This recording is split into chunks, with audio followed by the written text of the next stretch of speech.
AITAH for reporting my gaslighting ex-friend and getting them expelled after they vandalized my place. Alright, buckle up, folks. This is a long one, but I need some outside perspective on this whole mess. So, a little backstory. I-22F used to be friends with Amy to 3F since our freshman year of university. We were practically inseparable. However, things started to unravel during our senior year. Amy began to exhibit some seriously toxic behavior. She'd gaslight me constantly, making me doubt my own perceptions and feelings. It got to the point where I was second-guessing everything I did or said around her. Fast forward to the end of the year, and Amy pulls a stunt that still has me reeling. She orchestrates this elaborate scheme to publicly shame me in front of the entire university, painting me as this terrible friend. The fallout was brutal. I was bullied and isolated for the remainder of my time at school. It was like something out of a nightmare. Now, here's where things take an even darker turn.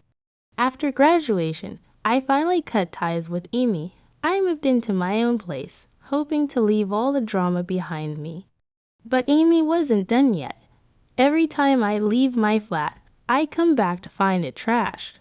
It was like she was hell-bent on making my life miserable. Even when I wasn't around, the vandalism was like something out of a horror movie. Every time I left my flat, I returned to find my once cozy sanctuary transformed into a chaotic mess. Picture frames smashed on the floor, furniture overturned, and belongings strewn about as if a tornado had ripped through the place. It was like Amy had unleashed all her pent-up anger and resentment on my home, leaving behind a trail of destruction for me to clean up. One particularly gut-wrenching incident stands out in my memory. I had come back from a stressful day of job hunting to find my walls defaced with hateful graffiti, mocking messages scrawled in bold, black ink. It felt like a violation of my personal space and an attack on my sanity. How could someone I once considered a friend stoop so low? The sight of my once pristine walls marred by Amy's venomous words sent shivers down my spine and left me feeling exposed and vulnerable. But the vandalism didn't stop there. Amy seemed determined to leave her mark on every inch of my apartment. She'd pour food and drinks over my furniture, ruining upholstery and leaving foul odors that lingered for days. She'd rip up clothes and bedding, leaving me scrambling to salvage what I could.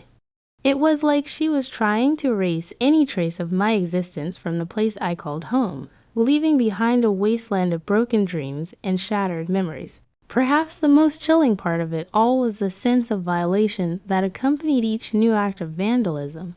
Knowing that someone had been in my home, rummaging through my belongings and defacing my property, filled me with a sense of dread that I couldn't shake. It was like living in a constant state of fear, never knowing when Amy would strike next or what form her twisted retribution would take. In the end, the vandalism took a toll not just on my physical surroundings, but on my mental and emotional well-being as well. It left me feeling isolated and vulnerable, like I had nowhere safe to turn. And while reporting Amy and getting her expelled may not undo all the damage she caused, it's a step towards reclaiming my sense of security and standing up against the toxicity that once consumed me. Now, here's the kicker. I recently remembered that I had given Amy a spare key to my flat when we were close. It's entirely possible that she used that key to gain access and wreak havoc in my absence, adding a new layer of betrayal to an already fraught situation. It's like I unwittingly invited the wolf into my own den, and now I'm left to deal with the consequences. So, Reddit, AITAH for reporting Amy and getting her expelled. Update 1.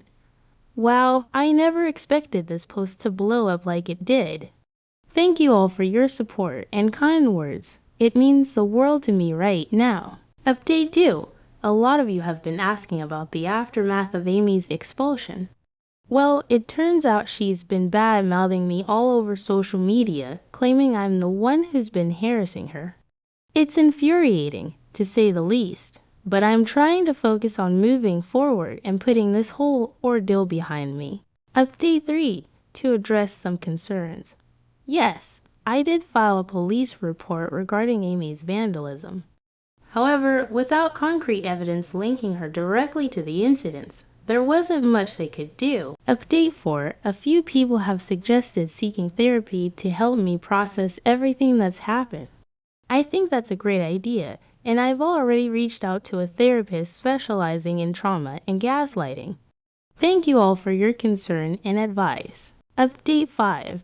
I just wanted to clarify that when I say Amy was gaslighting me, I mean she would manipulate situations to make me doubt my own sanity or perception of reality. It's a form of emotional abuse that can be incredibly damaging. I hope this helps clarify things for those who are unfamiliar with the term. Final update. Thank you to everyone who took the time to comment and offer their perspective. After reading through all of your responses and reflecting on my own feelings, I've come to the conclusion that I'm not the asshole in this situation. Amy's actions were unacceptable, and I had every right to report her to the authorities. It's time for me to focus on healing and moving forward with my life. Thank you all again for your support.